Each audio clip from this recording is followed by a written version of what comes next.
Welcome to another episode of Psycosmos. Today I'm going to keep it a little quick. I'm going to give you guys some good stuff this weekend, but I've got a lot going on today on Friday. Today I want to talk about astrology, and I want to give a very basic introduction. This is something that you could send to your friends and family members so that they could get a better idea as to why people are really big into astrology. We're not going to get into different systems or anything like that. So if you're new here, welcome. I appreciate all the new subscribers. I appreciate you if you're just being open-minded. This is a quick, brief video that's really going to be an explanation on energy mechanics, okay, and quantum physics. By the way, my name is, you can call me Professor Matt. I have a doctorate in philosophy skewed towards psychology. I have a PhD, and I also have a master's in metaphysical sciences. So, along with a bachelor's in religious studies. So, not that any of that stuff matters, it doesn't, but I'm very well versed in this stuff, and I'm pretty well trained to be able to kind of explain in a very simple way. Okay, first and foremost, everything has energy. If it has DNA, it houses the capacity and the capability for energy. And energy works in spiral mechanics. All right, it works in ways in which it will flux in and out of itself, and you can see that in how a tree or different fruits and vegetables, or even a human body, is designed. And there's a lot of really cool things about energy. For example, you're probably watching this over the internet. So there are radio waves and microwaves and gamma rays and all these other infrared waves, radio waves, right? All of these different types of waves that we can't see with the naked eye that are going on all around you. So your cell phone connects to Wi-Fi, it connects to the cell phone towers, right? So you understand that energy is real. How is it that you can send a text message on your phone to somebody and they'll get that message on their phone? It's all understanding light mechanics. The phone is sending packets of data. So basically, it's sending little tiny bits of code through infrared, little signals, or whatever signals, I guess. I don't even know what they're using these days. It could be even more advanced. But they're sending little signals out into the air, basically. And the air, this is really cool. You might not know this.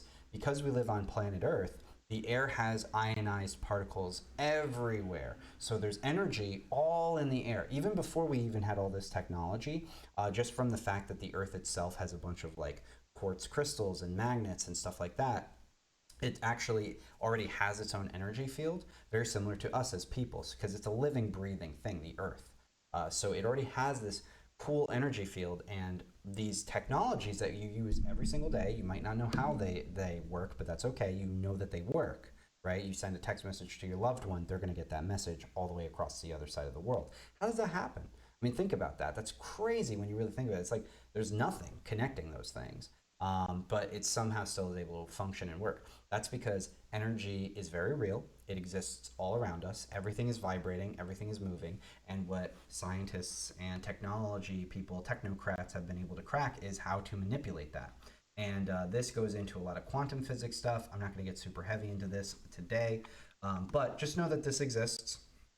Nikola Tesla was a big guy in this, and there's a lot of like different things, right? He discovered like, I don't know if he discovered or rediscovered, but Teslaphoresis, which is basically a way to harmonize energy so you can understand like energy fields. And again, I'm really oversimplifying this because I wanted to make it simple. And there's a lot of other stuff that kind of goes into this too.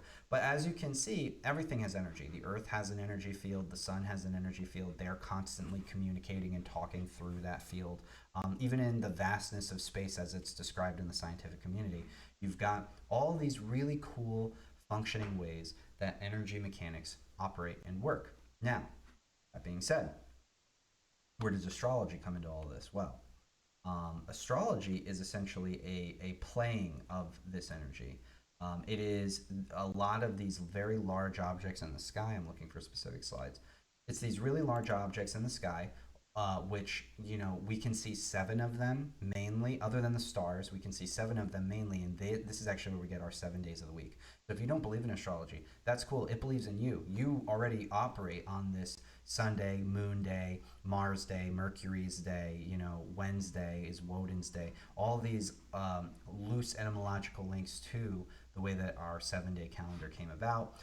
And you also have 12 cranial nerves in your brain. You have 12 ribcage bones in your body. And so I want you to just kind of think of it as we projected psychologically what's built into us on the vastness of space. You know, there's 365 roughly days in a year, which means that we're going in a circle because there's 360 degrees in a circle. So it's just a way that we have kind of established frequency patterns. However, when you get into the realm of psychology, frequency is everything. All right, patterns, archetypes is everything. Basically how things are scattered and separated and segregated and how they work and function and operate. That's how we become who we are, right? Like you might pick up a trait, a characteristic from somebody you love or something that you've perceived when you were a child, and you hold on to that in your personality forever. Or you do away with that to evolve and change and grow and experiment with new personality archetypes. And this is something that Carl Jung was really, really fascinated with. So the way that I see it is we have different domains. Our body and our mind is made of different parts, and we've basically psychologically projected that out into space and seen like all these different changes, and we've tracked these things. However, there is some truth to it because this has been a system that's developed for a very, very, very long time. And what we've realized is that certain energy frequencies, based on when certain planetary bodies are in certain parts of the sky, bring about different changes. They bring about new changes, new things, right? So look at it this way. um, Everything houses energy. You go outside, you feel the sunlight, right? The sunlight, you can feel that warmth on your skin. The moonlight, you look up in the full moon, you're like obsessed with it. It's like you're staring at it, so beautiful. Or you're like, how is that floating space rock just like shining so beautifully out right now? It's all a part of energy, and it's really cosmic space radiation. These objects are huge. You're tiny, okay? They might not look so big because they're far away, but they're big. We know they're big. You're tiny. So if the moon can control the tides and you're mostly made out of water, what do you think the moon has an impact on people? Well, if you track the moon cycles with like something like the Nasdaq or the S&P 500, you'll see that the moon correlates with that very perfectly. A full moon where a lot of the emotions will rise, the hormones and the blood flow will elevate in the body because it controls the tides. People are more emotional, so the market tends to go down. Whereas a new moon, people are more calm, and the market tends to go up. Nurses, cops, they all talk about this, and not all of them, but a lot of them will talk about this. Full moons are crazy. More people in the hospital, more crime is committed, etc. So it's kind of silly to say that these things don't have at least a little bit of a precedence over you, but that's where kind of astrology comes into the whole play here, because with astrology you can track a lot of very interesting mechanics and different things, right? So going back to it now, I want to kind of showcase to you a little bit. This is the real reason why I made this video today, for a few reasons. Number one, I want to kind of give people a little bit of a warning. We're going to have a very intense energetic spread over the next like 5 or 6 days. So basically over the next week. So be very cautious and careful, okay, guys? The sun right here at 1 degree Scorpio is going to be squaring Pluto, 1 degree Aquarius. Okay, so this can bring a lot of very powerful and positive change. It can also bring a lot of drama. Be very careful, especially if you have early degrees of Aquarius or Scorpio energy anywhere in your chart. Basically, the way this works is whatever's going on up there can have an impact depending on the energy spread that you have in your own chart. So you could look it up, or you could come work with me. I do natal chart readings all the time. Feel free to inbox me or sign up for my coaching program. But there's also this trine that is being created here. A trine is like a triangular formation between degrees, between Jupiter, Saturn, and Mars and Mercury, right? So it's going to be a little bit intense. It's going to be a little bit interesting over these next couple of days, over this weekend. I would avoid big crowds. I would avoid anything that might make you sick. I would really just try to tap into the more positive spiritual aspects and stray away from the negative ones. But this is still going to be really intense and very special. So anyway, I just kind of wanted to give that warning. This is probably going to last for about a week. So it doesn't mean like don't go do stuff or whatever, but just be very careful, be very cautious with your energy, who you're giving it to, etc. Where you're going, where you're traveling. I think that there's probably going to be a lot of big geopolitical stuff that happens this next week. I say that all the time, and it ends up being true anyway. But whether people see it or not, right? Because the news doesn't always give you all the data. But basically, yeah, this next week is going to be very powerful, very big. Try to manifest very positive things for yourself. Now, as a quick note, and then we'll kind of cut this video a bit short here today, I have a couple of tools and apps that you can use for your betterment and improvement, one of which is called Astraya AI, and you can access that by going to astraya.ai. My psychology, astrology, and inner alchemy tracking app. So it gives you a lot of really cool information on the front page, and then you can also check your sacred secretion calculator. You can check your inner alchemy calculator, so it'll tell you when the moon is going to be transiting over your most important parts for you to be in alignment with your energy.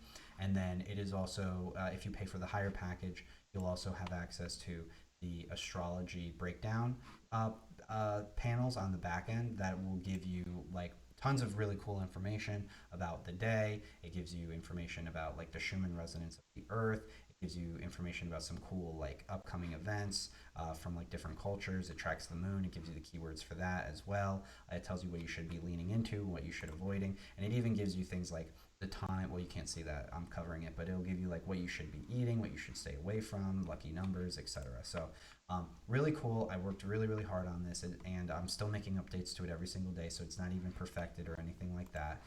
Now, additionally, if you're more looking for higher learning, you can join my online university. We have a university of people here, lots of communication, lots of likes. You know, you can see people are commenting and having conversations about different topics. But mainly, it's here for a learn as you go program where you can get inculcated with a lot of this really cool information: psychology, an art class, Bible study, divine sexuality, a whole subconscious resetting program. So if you're looking to like kick bad vices or bad habits, this is perfect for you. Some astrology stuff. I'm still adding more courses to this as well. So if any of that interests you, it really goes a long way. I also have books. I have courses. I have tons of really cool stuff. So come check all that stuff out. The link will be in the bio. But either way, I love you guys. I hope this was a pretty decent breakdown of astrology, just from a very high quantum physics related level. It's really just science, mechanics, and psychology combined. It's really interesting. It's really cool. It's not deterministic, but it is kind of more indicative and more inducive of what people kind of generally lean towards. It's very much so like a subconscious programming language model that is ruling over the societal consciousness, right? Like the collective unconscious, if you want to think of it that way. So knowing what's going on in that regard actually does help you to some degree. But it can only be used so far. It doesn't really. It's like I said, it's not deterministic or anything. So. I love you guys, and I can't wait to see you guys in the next video. Next couple days, I'll be making some good videos too. Sorry for today's video being so short, but I love you, and I'll see you tomorrow.